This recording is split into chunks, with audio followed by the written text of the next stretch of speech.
आज की कहानी की शुरुआत होगी जहाँ पे देखेंगे रानी ऑटो लेती है और रेस्टोरेंट से निकलती है और ऑटो में बैठकर घर चली जाती। तभी वीर रानी को जाते हुए देख लेता तो सोचता रानी यहाँ पे रेस्टोरेंट में क्या कर रही थी। वीर ये सोचकर चौंक जाता है। वीर तभी रानी को फ़ोन करता बोलता रानी आप कहाँ हैं। तभी वहाँ पे रानी बताती है वीर को कि वो अभी घर पहुँचने वाली है। तभी वीर सोचता रानी अभी अभी तो गई, इतनी जल्दी वो घर कैसे पहुँच सकती है। तभी वीर को लगता रानी मुझसे ज़रूर कुछ छुपा रही है। यहाँ पे देखेंगे मौसा जी जाने की बात करते तभी सब इमोशनल हो जाते। मौसा जी कहते हैं पता है मोह की तो बात होती है, लेकिन क्या करूँ आप लोगों के साथ इतने दिन रहा ना, तो आप लोगों से बहुत अटैच हो गया हूँ। तभी यहाँ पे राजमाता कहती है धीरे से कि हमें मौसा जी को एक बार तो रोकना चाहिए। तभी विक्रम कहता है कि हाँ हाँ दादी साहब बिल्कुल ठीक कर रही हैं। तभी यहाँ विक्रम उन्हें रुकने के लिए कहता है और यहाँ राजमाता भी रुकने के लिए कहती है। तभी देखेंगे वहाँ पे बहुत हंसी आती रानी साहब को और रानी साहब वहाँ पे हंसने लगती। तभी वो कहते हैं आप रोक क्यों रही हैं, मैं अब नहीं जाऊँगा अपनी बहन को छोड़कर। और मौसा जी यहीं पे रुक जाते हैं। यहाँ पे नंदनी आती है और जयसिंह से पूछती है अगर आप मुझसे प्यार नहीं करते हैं, आप मुझे पसंद नहीं करते तो मुझे क्यों यहाँ रखा, मुझे जाने क्यों नहीं दिया। तभी वो बताते कि तुम्हारे भाई भाभी ने मेरे साथ जो किया ना, उसी का बदला लेने के लिए मैं तुम्हें यहाँ पे रखा हूँ। बहुत सताया तुम्हारे भाई भाभी ने मुझे। और यह नंदनी को वो सुनाकर वहाँ से चला जाता है। यह चंपा सब कुछ सुनती है, बहुत खुश हो रही होती है। यह रानी घर आती है तभी वीर भी पीछे से आते हैं और कहते रानी तुम आ गई। तभी वो बताती है कि हाँ मैं आ गई। तो वो पूछती क्या हुआ डॉक्टर साहब। तभी कहते रानी एक बात बताओ, तुम मुझसे कुछ छुपा रही हो ना। तभी रानी कहती नहीं डॉक्टर साहब कुछ नहीं छुपा रही हो। तभी वीर कहता रानी मुझे बताइए आपने मुझसे कुछ छुपाया है, मुझे सब पता चल गया है। तभी रानी वहाँ टूट जाती है और बोलती है डॉक्टर साहब मैं आपको सब कुछ सच बता देती हूँ क्या हुआ था। तभी सूरज के बारे में सारी सच बता देती कि वो कैसे ट्यूशन पढ़ाने जाती है, कैसे उसे नाक से बचाया होता है।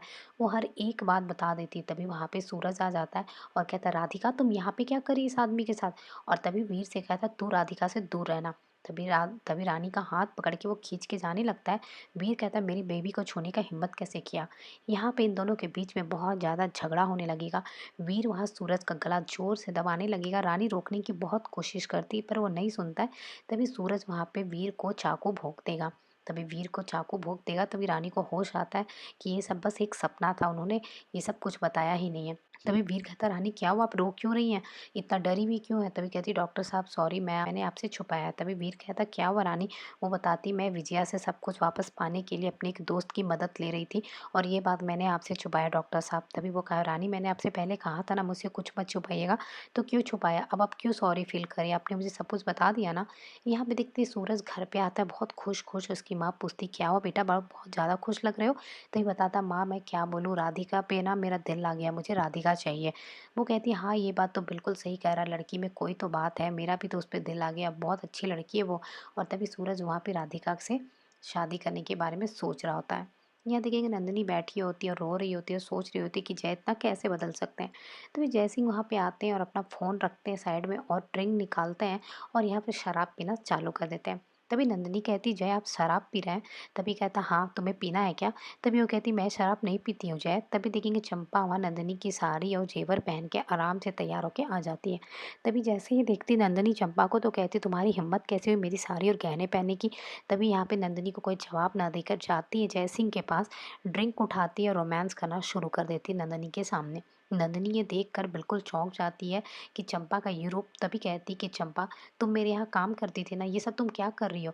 पर चंपा वहाँ उसे बहुत ही उल्टा जवाब देके चुप हो जाती है। यहाँ रानी घर पे बहुत परेशान हो रही होती है, भगवान से प्रार्थना करती है। माता रानी से कहती कि माता रानी मुझे रास्ता दिखाइए, मैं जो कर रही हूँ मैं कुछ गलत तो नहीं कर रही हूँ। तभी वहाँ पे देखेंगे शांति काकी पहुँच जाती है। थैंक यू बहू रानी, आपकी वजह से हमें हमारा जॉब वापस मिल गया, उन्होंने हमें दोबारा काम पे रख लिया। और तभी कहती है कि अब आप बताइए आपने मेरा काम किया है क्या। तभी वो कहती है हाँ मैंने आपका काम किया, ये लीजिए। और तभी देखेंगे शांति काकी रानी को एक पेन ड्राइव दे देती है। रानी वो पेन ड्राइव को लेके बहुत ही खुश हो जाती है और कहती अब ये हमारा हेल्प ज़रूर करेगा।